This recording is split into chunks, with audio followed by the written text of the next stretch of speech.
Refinery 29 entertainment writer Katherine Singh joins us now to talk about the first bit of season 4 of Love is Blind and all the reaction. Katherine, Love is Blind portrays dating in a very unique way, but how do you think it relates to dating in the real world?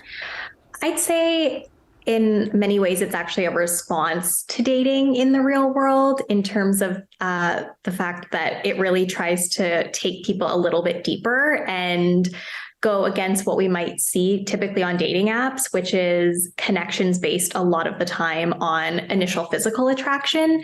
The whole premise of the show is to really go against that and connect people on a deeper level by having them literally not see each other until they're engaged. So if anything, I think it's a bit of a response and a deviation away from what we are typically seeing in our real lives.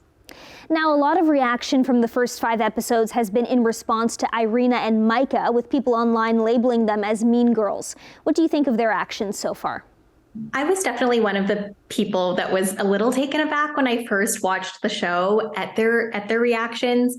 But I think I had tried to think of a few things a little bit to remove myself as a viewer and think of a few things, which are that at the end of the day, it is a reality TV show, which is to say that whatever we see on screen might be edited in some ways. This doesn't mean that we haven't had these type of dynamics in seasons past. It's just maybe we haven't seen it. And on the other hand, maybe that is how they are naturally, but I also try and think about the fact that they're in a super unusual situation, and I'd like to think I would act a certain way if I was in Love is Blind, but you never really know until you're in those circumstances. So I think it's fair that people are having a certain reaction.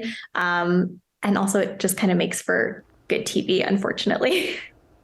As someone who watches Love is Blind myself, what is it about reality dating shows that draws people in time and time again? There are a few things.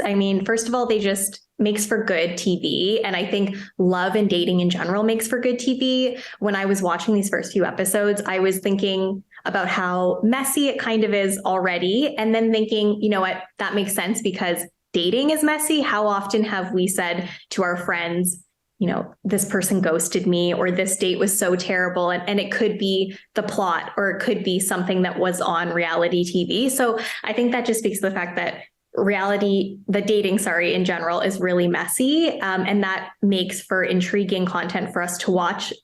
Also because it's so relatable. I think that's a big thing that often can draw people to these reality dating shows, is that a little bit of relatability and also a bit of hope, which I don't know if those necessarily always align, but in the context of Love is Blind, I think especially because our dating apps today are so often based on appearance, it can be really nice and give us hope for ourselves to see these people actually connect on a deeper level and make these connections, and really hope that that could be something that could happen for us.